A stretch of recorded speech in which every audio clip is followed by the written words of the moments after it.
She's awesome. I love it. And I love actually watching it. And what I love about it is her parents. She puts like little ideas on the screen, Yeah. like, hey, you could do this with your kid to help with this learning that I'm doing. And I just really love that. Do you think Robert is Robert? Like Bob. I don't know. I feel like that's not what his Zoom is. It's usually Izzy. Hmm. He's usually Izzy. Maybe. Well, hopefully he figures it out. Let me know if he doesn't, you guys. Well. So.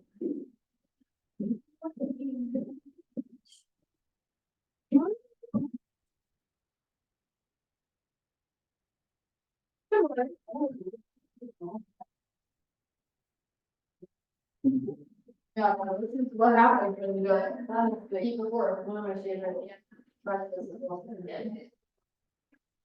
You know, and that's like a little teeny bitty bit of it. You guys need to mind up to myself, but you just get up earlier if you don't want.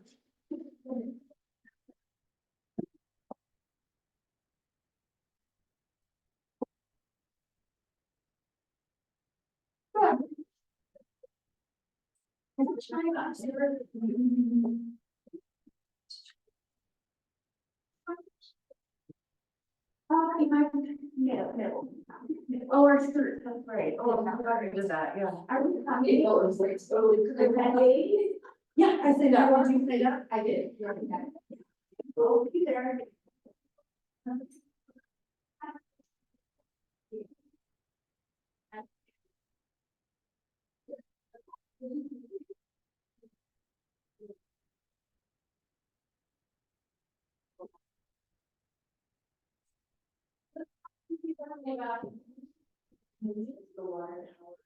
Mm-hmm. That's so cute. Yeah.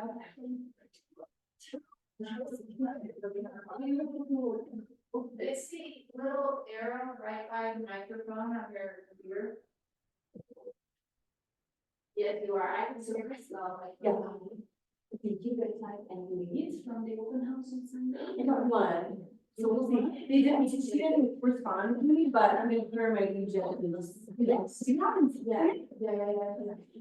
They just, aimed it with no electricity and I know, they're less, yeah. Yeah, but that's what I'm saying. So we fix that. Did you get prompted to unmute? Yeah. I know, I'm sending a prompt that should say like, please unmute yourself. It's like, oh my gosh, Taylor, did you hear me? Is it coming through, Bob? We did it on Sunday, cutting, and we, and there's like no power. She's texting the listing agent, and we finally find, a bill from Excel. The power's been shut off there, like 2,200. All right, now we can see you, so I can see you. I just can't hear you. Can't hear me. Now we can. You can? Yes. Especially if it's vacant, always ask if the water's running, if the power's on. Yeah, and it was beautiful property, that's what was wild, it's a $1.2 million property. Yeah, and they were. Exactly. What? And they had an offer, yeah, it was pending, and then we had like the open house, and then there was a realtor that pulled up right after us, because she had a showing. So they were accepting backups, yeah, no, gorgeous, gorgeous property, and they hadn't paid the bill, it was wild. So I literally, it's just when people came in and were like, what's the deal? Because we was just there's no power, and I was like, I don't know, I guess it was just the storms. And thankfully we had storms, so that's what we said. People bought it, and it's not, it had a lot of natural light, and we'd be like, like we actually gave our phones to a couple of people. We're like, just use our flashlight. The basement is really lovely once you're down there. Like, just be careful. Yeah. Use our flashlights. So yeah. Good morning, ladies. Good morning. Doing well today? Yes. Great. Are you doing good? Enjoying the sunshine, beautiful weather. Yeah, for just. Yes, it is. Thank you. Oh, love that. I just want to make sure, can you hear me okay? Yep. Yes. Perfect. Okay, let's start out. What questions might you guys have? Is there anything in particular you've come across out showing or just previewing homes, or any kind of issues that you've come up with?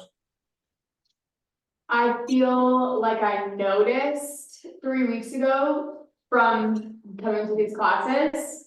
When I told you about the slab that was poured on the patio out back of the house, and it was pretty much like slanted towards the house. And you've taught us a lot about, you know, if it's a poured slab, it's probably gonna move, but there may be something else under there, and that house came back with 30,000 in structural issues. Typically, and you're talking about a patio, basically? Yeah, out back. It's probably not structural in that the patio is not typically connected to the house. But because it's sloping towards the house, which side of the house is it on?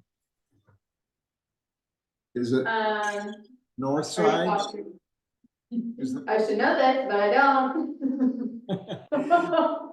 Well, if it's on the north or west side, it's going to tend to gather more moisture because most of our storms tend to come from north and west. And so what happens is if it snows or rains, that moisture will drain towards the foundation. And then the foundation will start having issues. And it might be 10 years from now, it might be, it's already occurring. Is there a basement in it? Yep, It is. And is the property on the market? actually pending. So that's how they found out all of If these. you want to, we can pull it up and take a look at it. Yeah, it's search West 79th in Arvada pending, and then you should pull it up. Okay. Let's see if we can get it here. Come on. Let's see, don't want that.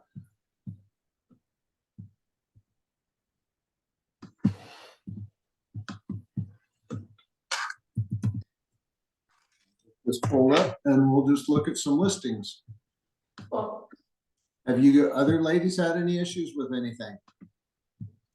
Not yet, Bob. I feel like I'm still so new to this, but it's interesting to hear Taylor talk about this because we had something similar to our home a couple years ago, so it's interesting to hear that. And I actually did have a guy come out, a structural guy, and he told me, like you just said, we did not have structural issues, but we had a, almost like an irrigation issue. So his recommendation was we raise our window well and add soil, and he said the same thing you did, like if we don't deal with it, we will have foundation issues. So that's what we ended up doing, was like Okay, raising the soil and all that kind of stuff. So that's interesting that it does seem to be kind of something to keep an eye out when you're looking at homes. sure. I always, and I know Taylor has heard this many times, when I pull up to a property, the first thing I do is kind of look at the overall drainage of the property. What was the address on that, or just the numbers? West 79, 179? West 79. So no, I don't remember the street number. I'm sorry, I'm getting a lot of echo. Let me turn my volume down. Okay, what is it Direction West 79. again? I'll chat it to you. For some reason, I'm breaking up. What about a street name? I'm gonna chat it to you. Okay, that sounds good. I'm sorry, just doesn't seem to be, the sound quality isn't too great. West 79th, Yes. okay. And it's a condo? Nope, single family in Arvada. And it's pending. Okay. Come on. There's one, I bet that's it.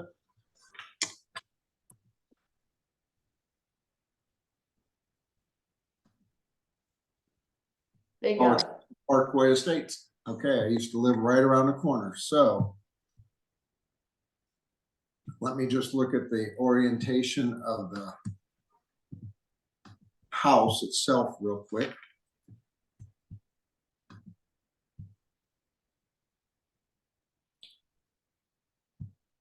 Okay. So the patio is on this back side here is what you're talking about, Taylor? Yes, we don't see what you're seeing though. We just Oh, see the that's- MLS page. It's got a huge yard. Man. Yeah, it's huge. And half of it slopes off. Oh, Yeah, the thing is with this part of Parkway Estates, it does tend to have some issues with some soils over there. I know this for a fact because I used to live in the area. It's not horrible, but you are going to see some tendency to have soil shifting a little bit. Obviously it's a fix and flip. So they try to, and I've told many people this, they try to mask everything by making the house look pretty. But I don't know if they actually flipped it, Bob. It was sellers that lived there. And they were just like a family that lived there and they did some updates, but it wasn't like a fix and flip. okay. As you can see, now you can see me when I'm looking at pictures, right? Can you see my cursor? yes. Yes. So you see this down here, this is kind of what we call an efflorescence. It's a white powdery substance that a lot of times collects towards the bottom of a basement wall that is from moisture eating on the concrete and minerals being released, and it turns into kind of a white flaky powder. When you brush it away, you can brush it away or whatever. It doesn't mean that there's a leak or anything necessarily, but the moisture that gathers outside has a tendency to run down to the base of the foundation. And so sometimes you're going to see that.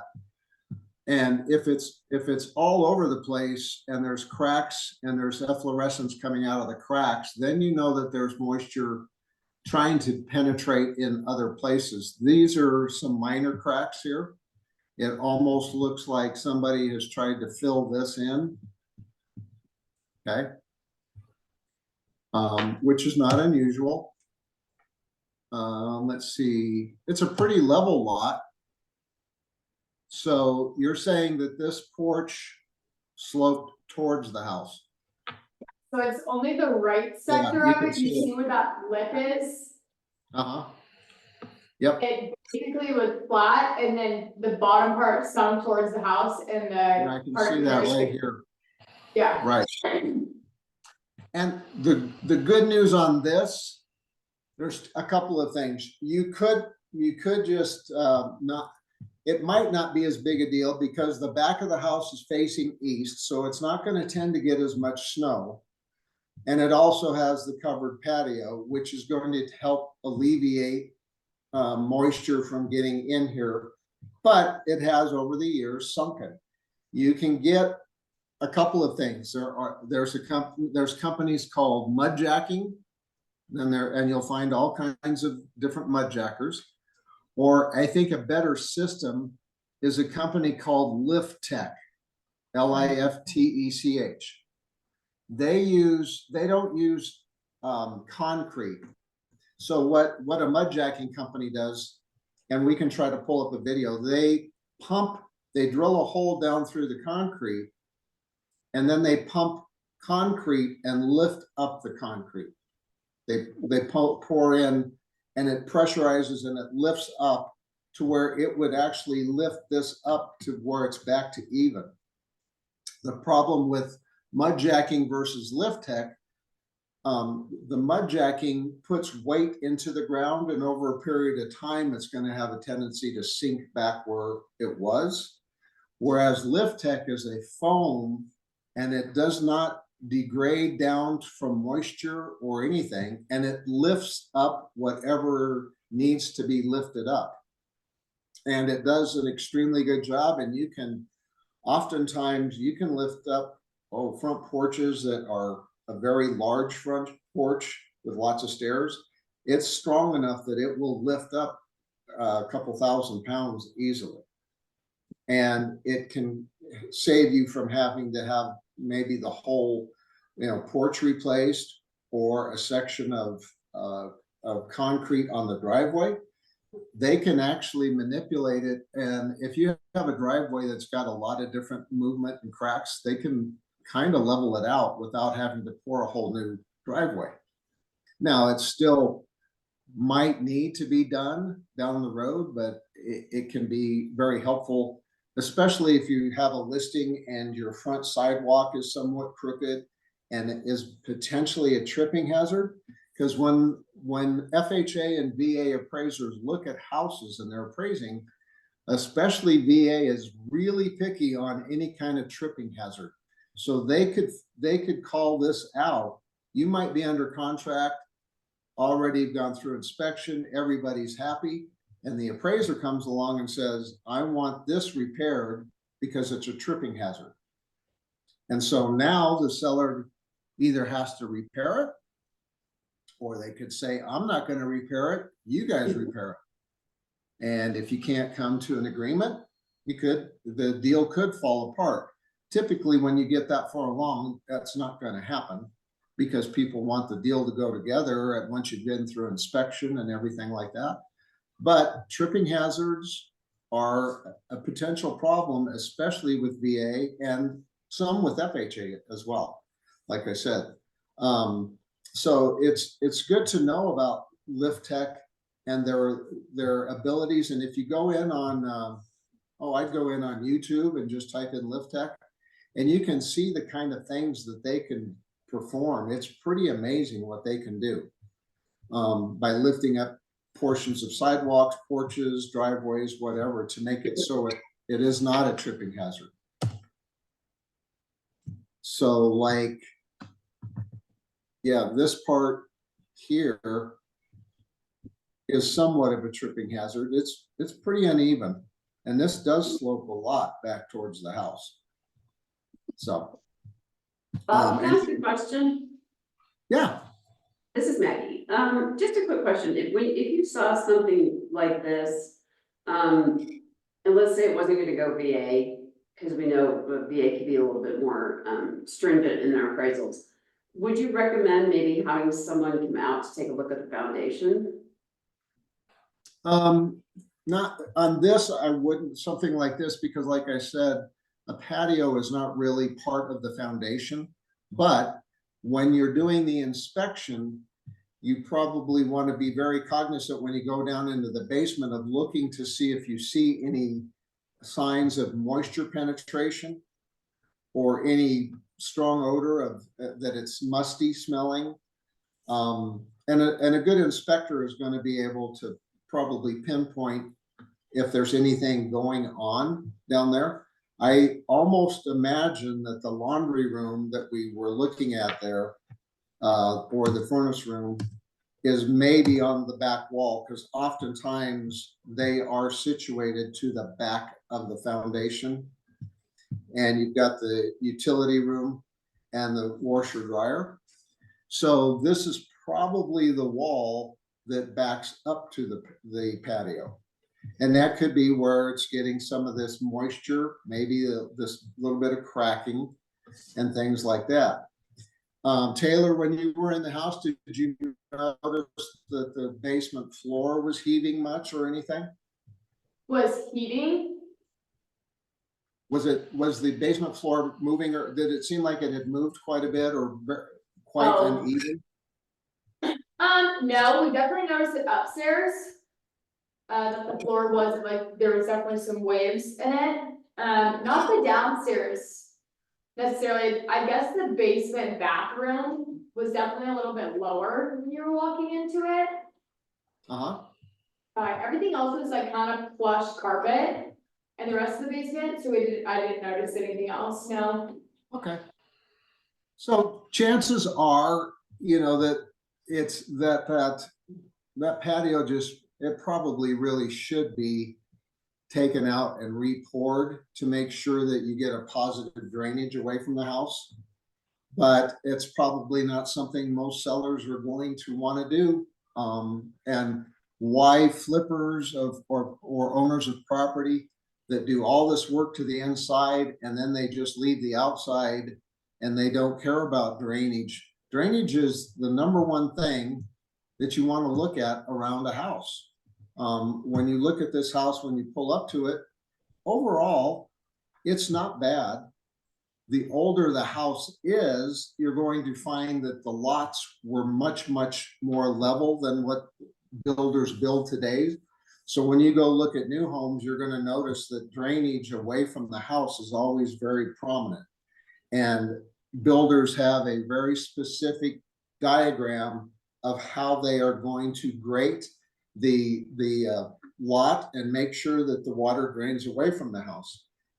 Back in these days, in the 70s, 60s, and especially when you get into the 30s and the 20s, lots were really flat. And so water coming down the downspout didn't oftentimes have much of a place to go other than just sit at the bottom of the drain. And back in those days, it was not very common to have these downspouts with an extension that got away from the house. But water is your number one enemy, and it will cause a tremendous amount of issue over a period of time. Is everybody familiar with what stair-step cracking is in a home? Have you ever seen the mortar in between the bricks where it cracks and it just stair steps and goes down the wall? And oftentimes you'll see when you're showing houses, the seller will have tried to repair it by taking concrete or taking just caulking and caulking it in those cracks and then trying to put their finger in there and make it look better. It never looks that good. But the main places to look for those kind of stair-step cracks is at the corner of a window, because that's the weakest part, or a door frame, anything like that. Have you guys shown many houses up in Thornton, or have you even seen any houses out showing? Because I don't know how new all of you are to showing properties. Very new. Stair-step cracking is very prominent in certain areas of Thornton. There's a lot of stair-step cracking even in Old Town Arvada area. You're going to find places. Let me see if I can find a listing in an area, and I bet we can find it, because there's an area not too far from our office that is over off Independence, over by Walmart there. And just below the cemetery, if you're familiar with the cemetery up there off of Independence, and those houses in there tend to really have some issues, because the drainage of the ground is towards where the houses were built. Let me see, got to change this. We don't want that house. So let's look and see, because you can really become an expert by going around and previewing homes and becoming familiar with the areas that you'd like to try to sell homes in, or areas that you are showing homes in, and become much more familiar with what might be going on. So let's just look at the area here. This is Allendale. So one thing to note, when you're in Arvada, you have this stream and canal, or Ralston Creek. This used to be a very prominent issue for a lot of these homes around here, because a lot of these homes used to be in a major floodplain. Some of them are still in this floodplain, but it's not as bad because 5 or 6 years ago, they dug Ralston Creek out and widened it so that it was deeper and could hold more water, and it didn't backflow up into the properties. You can look at the flood map when you are looking at listings and see if a house is located in a flood map. And I think it would be wise for us to take a look at that here in just a minute. So here is,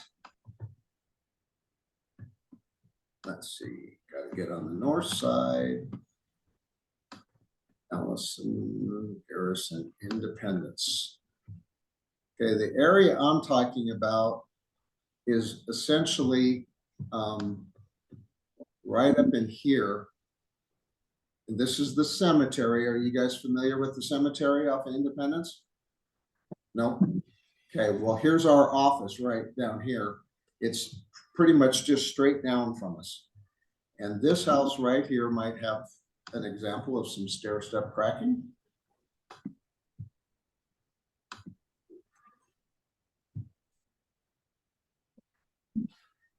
I don't see anything there.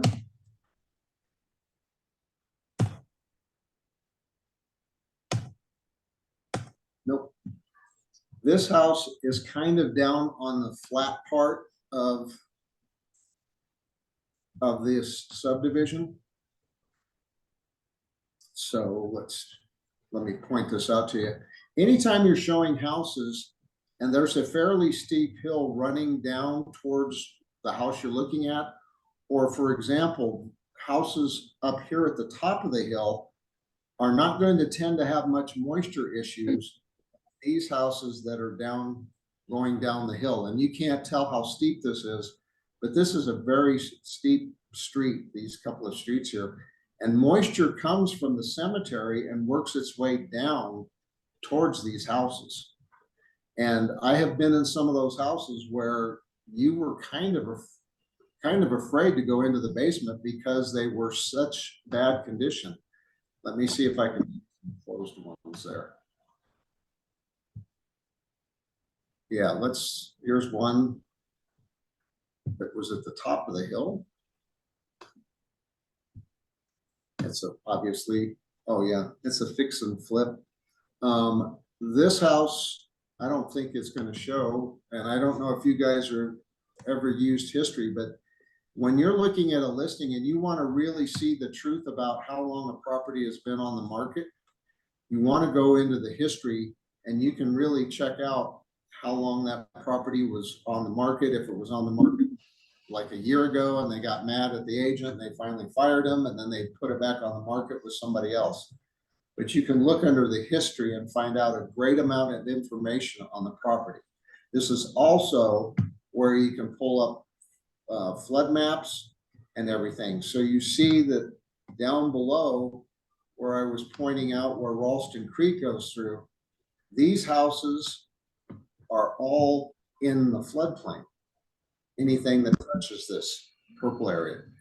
This floodplain used to come up by 61st and all the way up in here until they dug down and made this deeper and wider.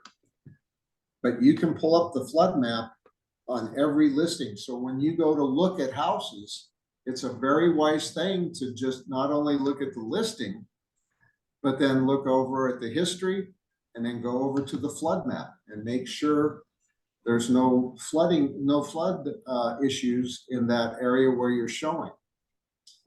Sometimes agents don't look that up when they list a house. They don't ask their seller, are you located in a floodplain?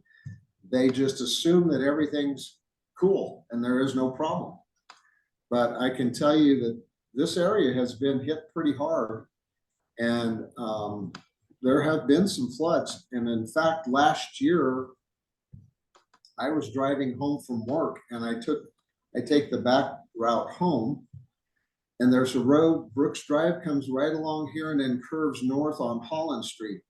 And when I got to right here, we had a really heavy rain and water was up to the front edge of this street.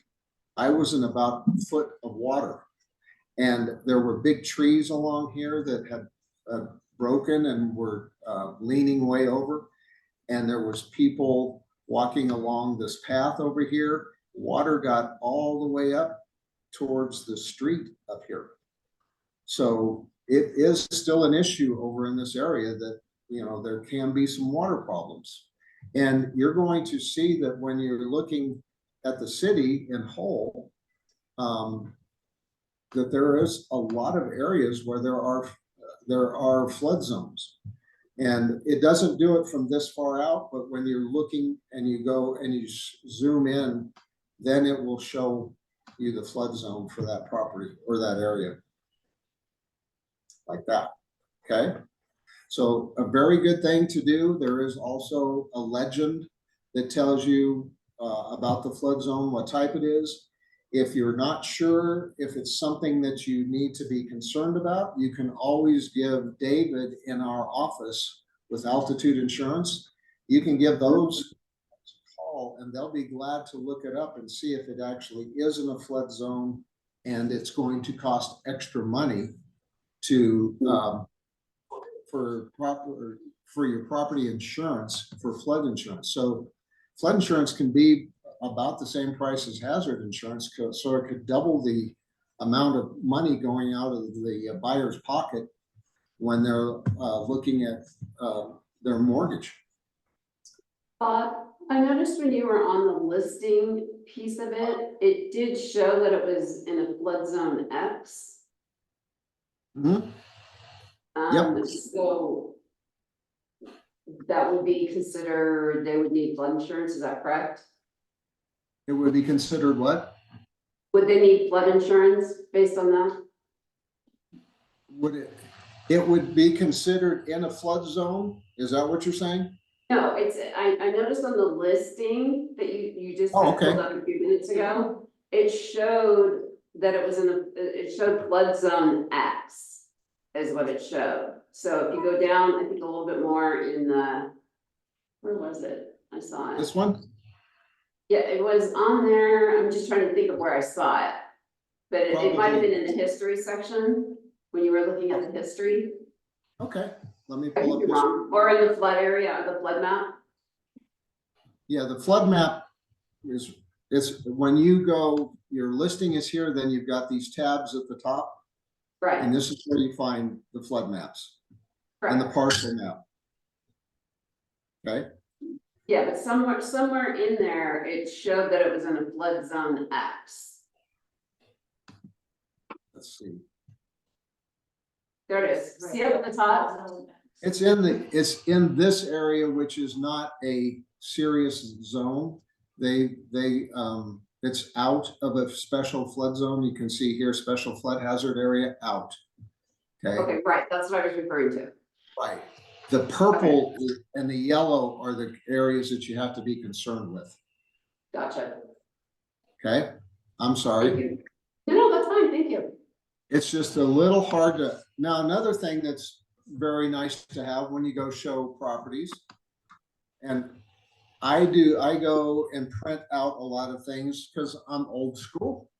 But I always print out the listing and I print out the parcel map and I print out the tax, which I give to my clients. And not only does that help them to answer a lot of questions about the house, but it also will give you typically a parcel map. So it shows kind of the boundaries of how the house is situated. And it just gives them a good overall idea of where they're located, especially if they're not used to the area, if they haven't been around in the area. And when you're online, of course, then you can scroll in and out and get a much better idea of where it's located overall. So when you're showing properties, you can do a lot of homework and figure out, what's around it and know the area without necessarily having driven over there or spend a lot of time in there. Like a lot of people, when you show them this, they might go, what is this? Well, I used to live right here, and these are baseball fields, softball fields.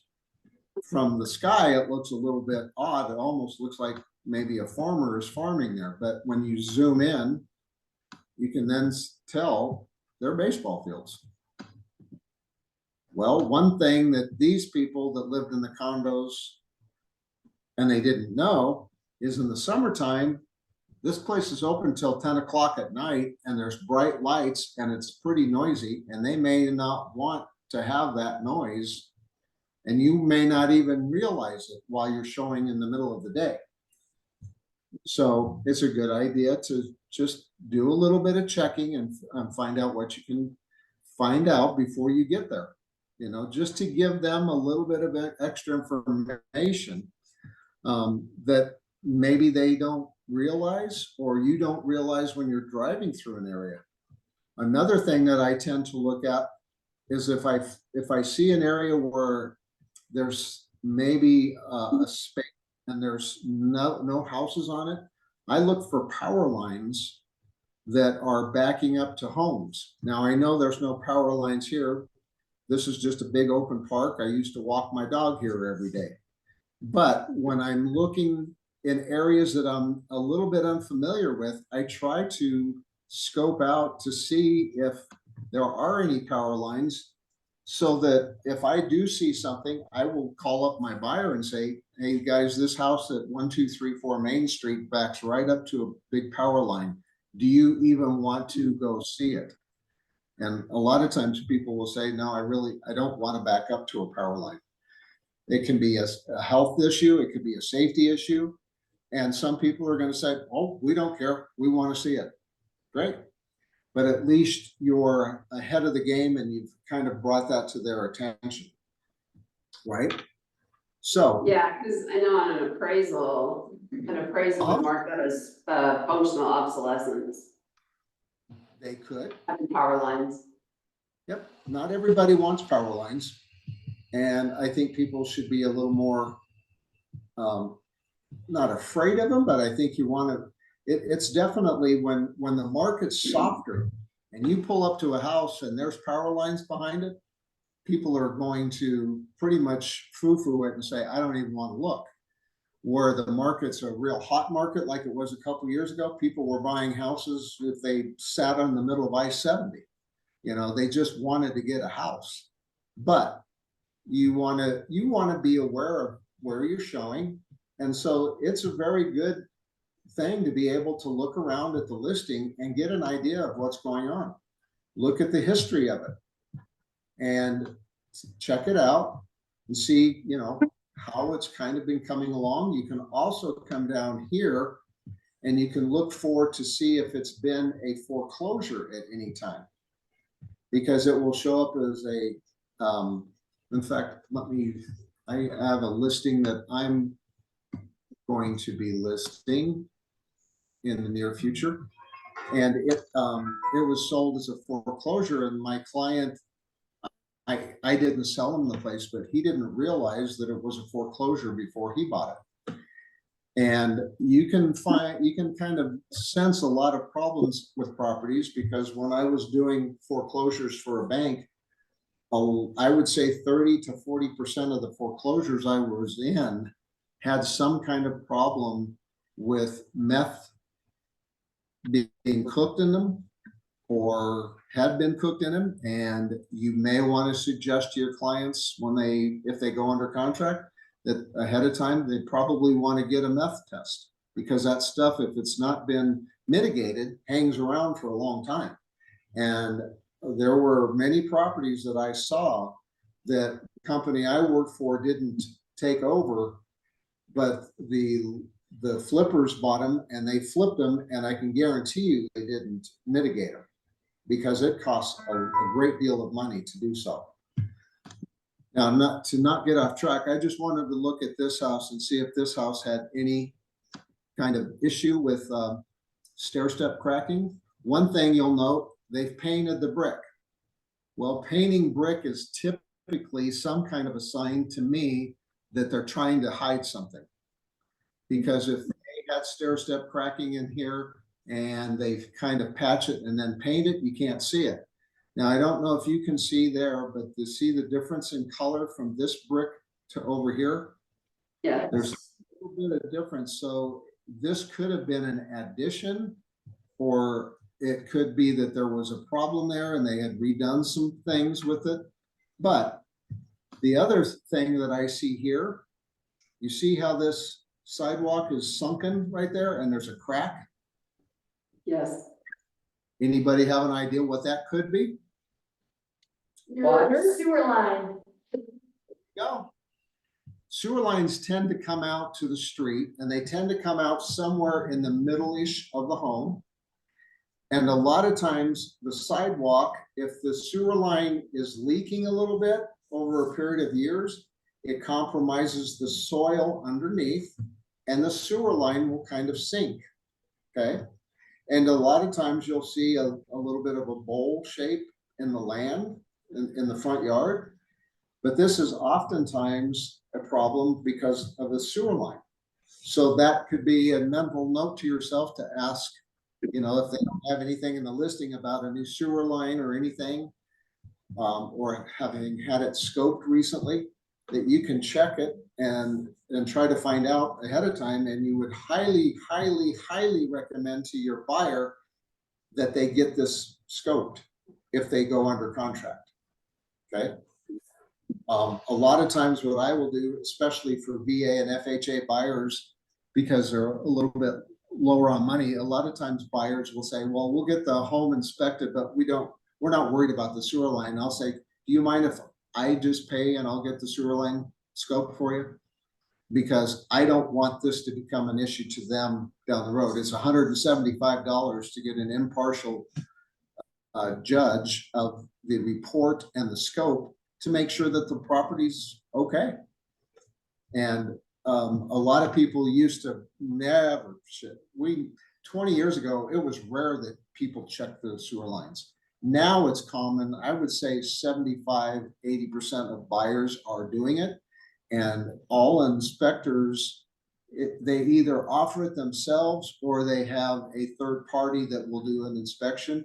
There's a company called Sewer Diagnostics that I use, and every house I list, I have them scope the sewer line, and it thwarts off issues. So let me just show you a property. Let me look at one more property here in this area to see if we have any major. I have a question for you, Bob. My pleasure. So on Lincoln, there was a house that basically collapsed, and then digging more into it, they think that they're probably cooking meth and it was an explosion. So if you had buyers that want to buy over there, is only that property an issue, or are the close neighbors now an issue as well? Well, so there was a fire. Did it blow up? No, the house collapsed, and after hearing more about it, they think that the residents were cooking meth and that caused the explosion, which caused the house to collapse. Yeah. I would say it could be a very distinct problem. One thing that happened with a gentleman named Phil Heater, who used to be probably the most prolific foreclosure broker in the area. He had a house one time in North Glen listed for the bank because he worked with all the different banks, and it had meth, and so they had it cleaned, mitigated, and were ready to get it going to put on the market. And one of the workers found a weird looking door when they took apart some old framing in the basement, and there was a hatch in the basement. And this hatch opened up and went into a tunnel to the house next door. And when they opened the hatch to that house, which was also a foreclosure, it was a meth house. And so by opening the hatch, they compromised the house that was just clean, and they had to re-clean that house because it allowed meth to get into that house. So it was very common back then that meth was an issue. Like I said, I'd say 30% or maybe more of the houses that we looked at probably had meth, or for sure. And so the reason I look at public records to see if there is any kind of idea of, was it ever a problem because of it being a foreclosure, then I would recommend to my clients that we do get a meth test as part of the inspection. And not that you could do it all the time, because it happens, and you know, people maybe they aren't cooking it, maybe they just use it, but you find out some things. Let's see here. We'll find something that does have a foreclosure, but you can, that's why I'm saying you want to look at your tax, you want to look at history, you want to look at the parcel map, and make sure that your clients understand that you're looking out for them and you're trying to make it as easy as possible to not go look at houses that they're just gonna go, ugh, I don't even wanna see it. You know, it's in bad shape, or it's in a bad location. Any questions there, you guys? I'm gonna No, it's pull up. very educational. Yeah, Bob, this is Christy. I have a question. I kind of want to circle back to the sewer line that you were talking about earlier. When we bought our house in 2020, it's a 1961 over in Lamar Heights, and it has clay pipe, like the old, you know, yeah, it's old. And so we knew that going in, so we did have ours scoped. And I think eventually we are gonna need to get it re-sleeved, and I guess that's a question I have for you. If you see that the piping, like to the exterior of the home is older, like, do you advise your clients on anything like that? Is that anything you would raise with them? I mean, I remember when we were purchasing, it was almost a deal breaker, but we did have it scoped, and then I just have someone come out every spring and just double check the lines for us, because we have a huge tree in our front yard, and I'm just curious, you know, kind of what you would advise someone when they are purchasing these older, like 1960s homes with the older, you know, piping. I advise people to get everything scoped anymore. Just because things occur. I've even had new homes that are brand new and I've paid to have a scope, and in one of them, we found a 2x4 in the sewer line. And we have also found bellies, and a belly is when the sewer line is going from the house out to the street and it's going in a certain grade downhill. It's not steep, but a belly is when there's a sinking of the sewer line and it just sinks down there and it holds water. So when the camera goes through there, all of it'll see is water. And that's not good. It should be draining out. So, and you're very wise in suggesting to people, especially if there's trees or it's an older home, get it cleaned and scoped every year.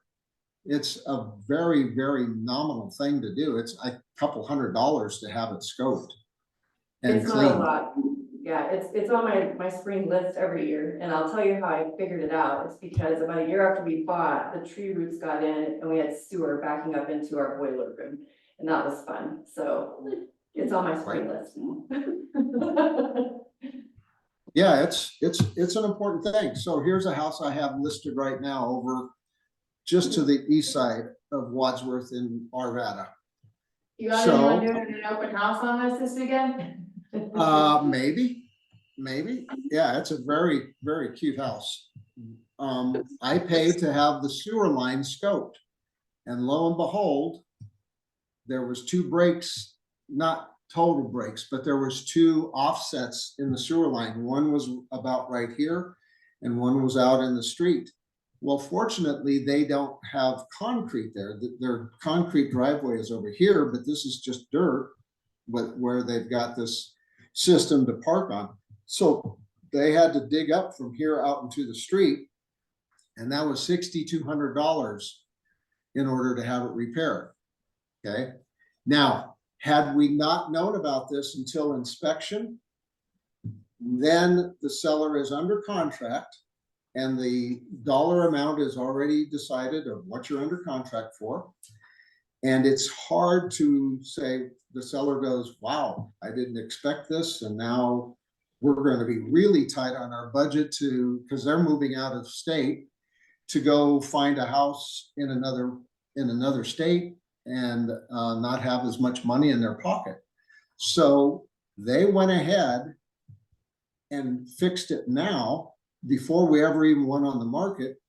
They also had to do 2 other things. It had an old electric panel that when I sold them the house 6-7 years ago, I told them, you know, you probably should get that replaced when you can. Oh yeah.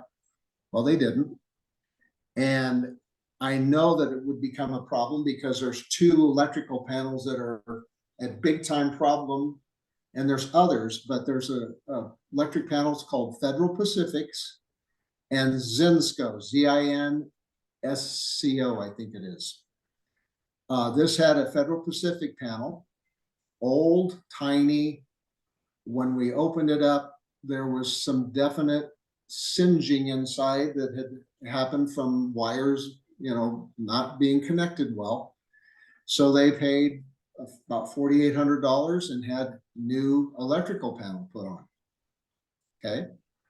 Well, the thing is by saying we have new electrical panel and we have the sewer line has been repaired, that's over $10,000 in repairs and upgrades. But now we've priced the house to include that kind of upgrade. Maybe it's a little overpriced, but at least we know that those are not going to become an issue. And had it been priced at, say, 500,000 instead of 525, at 500,000 and they had to do the work, then they would have really been in tight condition. I also had the roof certified, and they also put on a brand new evaporative cooler. So we know that most everything that's needed in the house is in good shape. Plus, we had the furnace checked out by my guy, and they had to do about $800 of repairs and some changes to bring it to code for nowadays. Even though you don't have to bring it to code, we brought it to code and made sure it was in good operation. So overall, the house is in very good condition, and that's why I like to do it. Not everybody can or can afford to, but I like to pay for these things for my clients and get it done before I list it, because then that way we know when we go on that we have a good house and there aren't going to be any surprises. I don't make the seller scope it. I don't make them do anything, but I suggest to them, do you want to get it scoped? Like I'm going to be listing a house in Park Hill, which is a 1920s house. And I said to my seller, do you want me to get the sewer line scoped? And he said, yep, I'd rather know about it now than halfway through the deal. And lo and behold, we had it scoped and it's in great condition. It was in better condition than this house built in 1960. So you just don't know. But when you do know, it really does help give some peace of mind to not only your sellers, but yourself when you're marketing it. Plus now I can give the prospective buyers, they can go into the supplements page. And I have the certification here, the sewer line repair, the electric panel installation, and the paid invoice for the work on the let's see, for the furnace.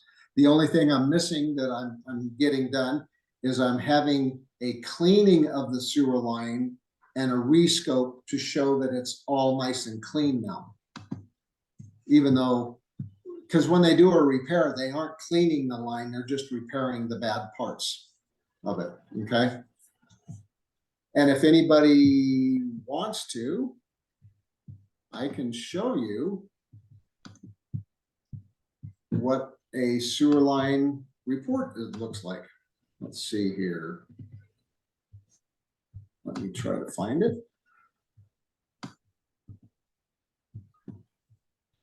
Yeah, this is it. So I had this rescope for this house. And this gives me a report that tells me all about the sewer line now that it's been repaired. Lateral line of cast iron construction displays proper pitch.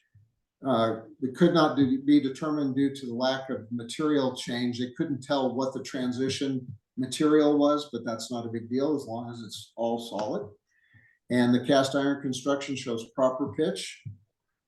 And then the clay to Clay City tap connection is collar aligned and smooth flow over the joint into the city side. But they do recommend have the line clean with a 3-inch blade and have it checked every 1 to 2 years. Okay. So I'm going to pay for my people to get the line clean too, just because I want to do that for them, because I know it's been a little bit of a hardship to pay $6,200 plus $4,800. But then on this link, you can, and I'm not sure if you guys will be able to see this link. It's really cool. Does that come up on there? Yeah, Yes, Okay, so this is an actual sewer scope. And he's going in to just check it to make sure that after the repair, all is good. Okay, a lot of fun to watch these. So as they're going through, you see that the walls are, pretty clean right here. But as he gets a little further here at 21, 22 feet, you start to see it getting smaller, and that's some scaling. Okay, it's just over, 60 years of use. And it maybe hasn't ever been cleaned, probably has been, but not much. So that's why they suggest that they go in with a 3-inch blade and clean this thing out. Will they And- do that? I beg your pardon?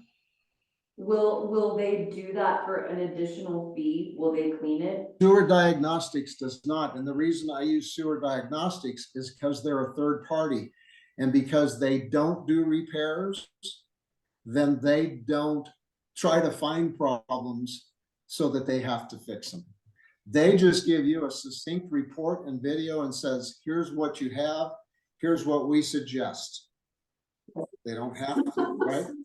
Then you can contact somebody else to have it scoped and or cleaned and scoped, and they'll rescope it themselves. But they've already scoped to assure that, and this is the city connection. This is where the line goes into the city. And this is where things can go awry a lot of times because it gets jarred and it gets moved and it doesn't flow correctly. So you've learned a lot about sewer lines. Just to give you an example, early last year, I had a house listed in Aurora, and my seller said, I asked my seller, I said, have you had the sewer line checked? And he said, yeah, I had somebody come out and they said the sewer line is bad from the house to the street and it's going to cost me $12,000. So I'm going to get that repaired. And I said, did they show you the video? And he said, no, I just assumed that they were telling me the truth. They said, can I hire my people to come out and just take a look at the sewer line, do a video for us so we can see it, so we have a better determination of maybe they're charging too much or, whatever. And we did it. And guess what? There was not one issue at all. Okay. So now that was from the house going out to the street.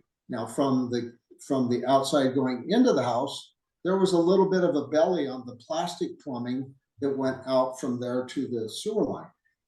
That had to be fixed. That was $800. You think he wasn't happy to pay $800 versus $12,000? And that's why if you use a third party to look at the sewer line and give you an indication of what they see, then it's a lot easier for you to give that report to the seller or the seller's agent if you're working with the buyer and say, hey, we have an issue. Or your inspector does it, same thing. There's an issue, here's a report, here's a video, look for yourself. But there's a lot of sewer line companies, contractors that they are out there to try to make money. So you want to be aware of that. And I can't recommend Sewer Diagnostics highly enough. They have done a really good job for me in just being able to get out to places fairly quickly. And usually what I'll do, like I said, for buyers is I'll buy that portion of their inspection just as more or less a gift to them to say, hey, I want to make sure you get that done. And usually I can arrange it to where the sewer line company, Sewer Diagnostics comes out the same time as the inspectors there. So we're all there together. Or I do have Tom Kelsey, who's part of my home inspector. He does sewer line inspections too, but I have found some pushback from sellers when the inspector is doing it, because they sometimes feel like the inspector is working on behalf of the buyer only, and that they're maybe not presenting a true indication of what the sewer line is.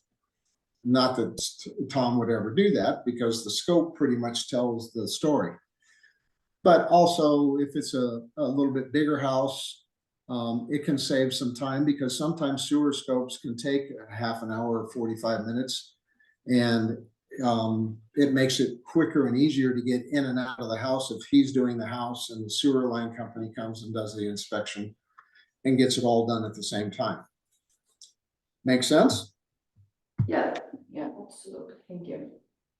You guys gonna sell this property? You see, here's the water tower right there. Oh, wow. Yeah. And it backs to the park. It's a really cool little house. Doesn't have a garage. Plenty of off-street parking and RV parking. To plug my listing, how's that? So back to when you're showing, again, pull up the taxes, read about it, see what you find out, pull up the history, see what you see on the listing, see if, they've had numerous people list it. I have, and you're going to get this a lot of times when you pull up history, especially on some fix and flips, you'll be amazed what they'll do for price. They'll bring the price down $1 to make it look like it pops up again, kind of not like a new listing, but it'll just show that it'll come back up and people will see it again. And you'll look at it and it'll be price decrease, price decrease, price decrease, price decrease, but it only shows up $1 at a time. So it really doesn't show up like it does if you look at the history of it. Or you read it and it goes price decrease, under contract, back on the market, price decrease, under contract, back on the market. I was going to show a house the other day. It had 6 price reductions and had been back on the market 7 times. And when I said, we don't want to see it.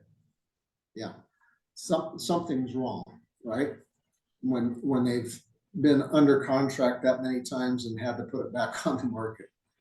So it just saves you some time and headache. And it also, again, makes you the professional, because you find this kind of information out before you even go out to show, right?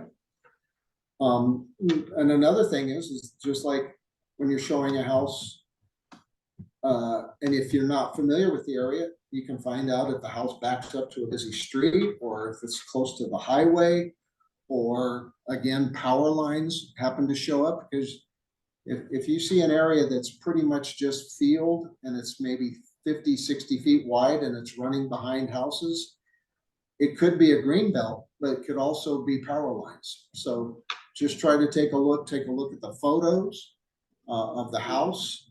And a lot of times you'll see power lines that you didn't really notice before. If that's an issue for you and or your client, right? So you can do a lot of your homework just looking online.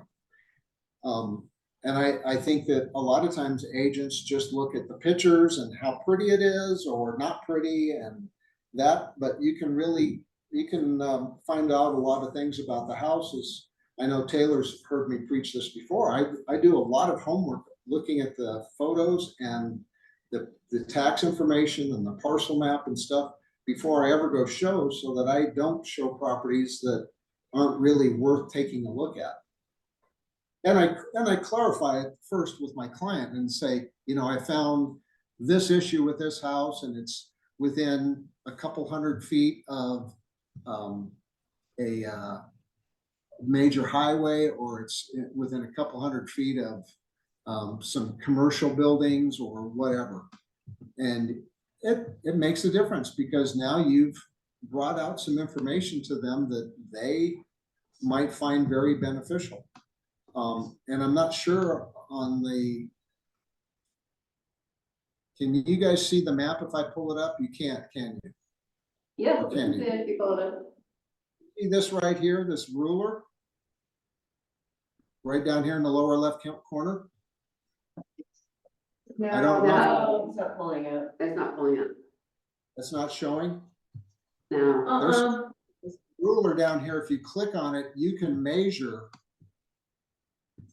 whatever you want to measure. You just click on and you can drag it. So the other day when I listed the property, I pulled it up and I went to Old Town Arvada, so I could say Old Town Arvada is 3/4 of a mile from the house. Or you can measure and say, this is from the house to I-76 is approximately 1/3 of a mile. So you can do a lot of different measuring. You can figure out things before you go show or when you're doing your listing. It just makes it a very good, useful tool.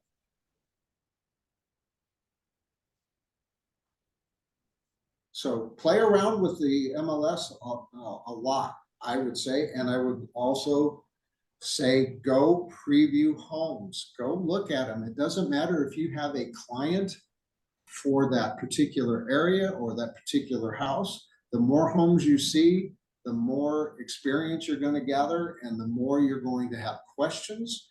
And questions are going to help you to understand more about the area, more about how houses are constructed, more about things to look for, so that when you go show properties, the buyers are going to feel very comfortable that you're looking out on their behalf and taking good care of them, right? That's right. Wow, that was a quick hour. Any questions that you guys have? It's a lot of really good information. If you ever want to go preview a couple of properties, we could go to a couple, right around the office and just take a look at them and show you, I can show you some things about the properties and, how the construction is, what to look for furnaces, roofing, drainage. Like I said, that's one of the big things is drainage around a house. Newer houses are going to have much better drainage than older houses.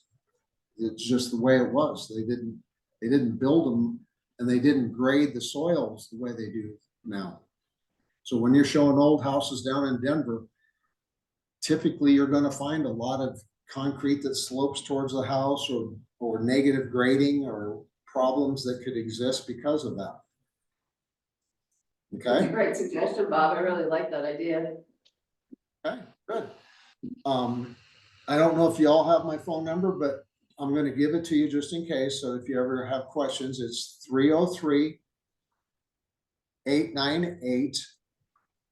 303-898-8638. And don't hesitate to call me.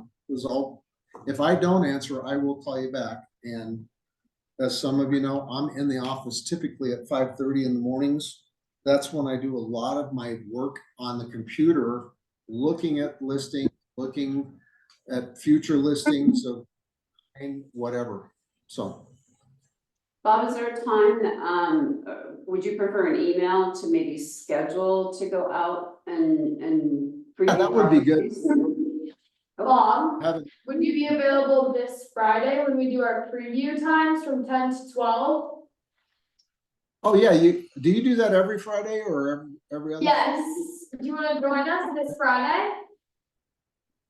Where are you looking? Depends on if this potentially would be my open house.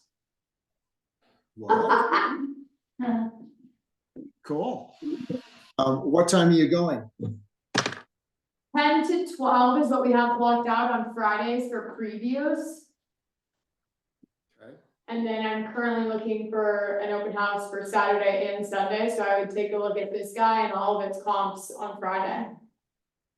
Okay. Let me know the address and for sure, and I think I can probably fit it in. Okay, And I'll be well, glad- we would, You guys okay, I'll look. Okay. Yes. All right, guys. Thank you Thank very you. much for joining Thank you. us. I hope Thank you. it's beneficial. Thanks, Bob. Thank you. See ya. Take care. Thank you, take care. Bye. Number was 303. I can send it to you. Thank you. It's 303-898-8638. Sorry, Taylor, I wrote it No, down. you're good. Yeah. Right, that was super helpful. Let's see if we can do Well, the appointment, but that was fun. Yeah, that was some, that was really good information. Yeah. All right, okay, so Taylor, I have a question for you. Since you have your calendar up. I have mine up as well. You have a lot of information on yours that I don't have on mine. So what am I missing?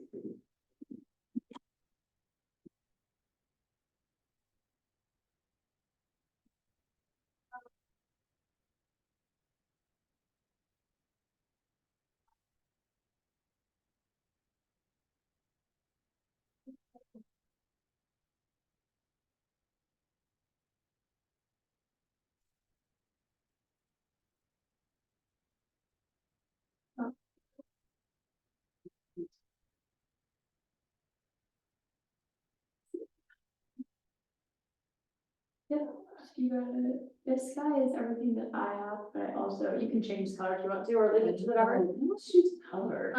Make a difference. You have your setting. I have mine in red, and then what you can do is you can copy it to your calendar, so I have two calendars, I have a YP calendar, and then I have our training calendar, so when I turn all this off, this is only mine. Okay, so then it all comes up in. But you can do, the quick one, you say you wanna go to fundamental coaching every Monday, you'll hit these three dots. Copy it to your calendar. And then you can keep this as weekly on Monday, Mhm. hit save. And then X out of that. And then once you go down here, you can scroll down. So this is your calendar, this is the holidays in the United States, and this is the training calendar, so you Okay. can uncheck this. Once you go through a month and you've selected all of the classes that you want to be on, and that will leave it on your calendar, and you don't have to see anything else. Oh, Yeah. you have a ton on yours. Yeah, It's like because your information doesn't come up, and I think that's where. you're not in, that's because these preview days started as young professional preview days, Okay. and it's not, it's just kind of everyone now, so I'll add you to these. What is your? What we have, remind me of in KW? Yeah. Okay, now you're in there.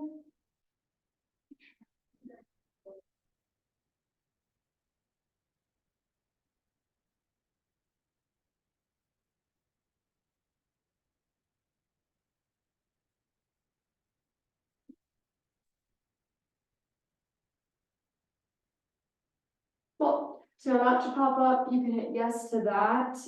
This is a lot of my own stuff, so like today, Oh, okay. I have time blocked breakfast, I have time blocked matrix updates, so we're all go and look at what's going on with my clients in matrix, open house flyer prep, so pretty much office work day, I'll be here every single, let me add this to this too.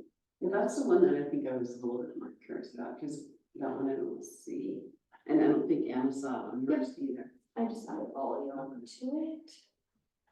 So you guys will see that one. That one's not pushed by the office. This is just something that I do. They really want to focus on their classes that they're doing, so. If you guys ever want to join, I'll be here always, from 9 to 12 pretty much. And then this is meetings that I have time blocked lunch, I have time blocked social media posts that I have to do. Open house for today, that broker open. And print open house materials, something else that I've added to my calendar, workout stuff, social media stuff, so a lot of this is my own stuff that I've added. That makes sense. And then I also have a YP calendar as well, It's a lot. young professionals calendar, Oh, yeah. And that's it. But then I turn all this off and it doesn't look as crazy, it's only nice, as crazy, still kind of crazy. Oh, it's all good. But yeah. That's good information. Yeah, definitely.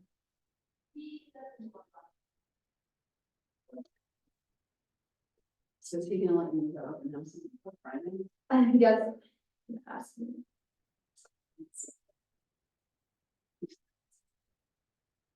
Yeah, I gotta see what's going on. It's simple. I'm teasing, I said he was, wasn't too, but.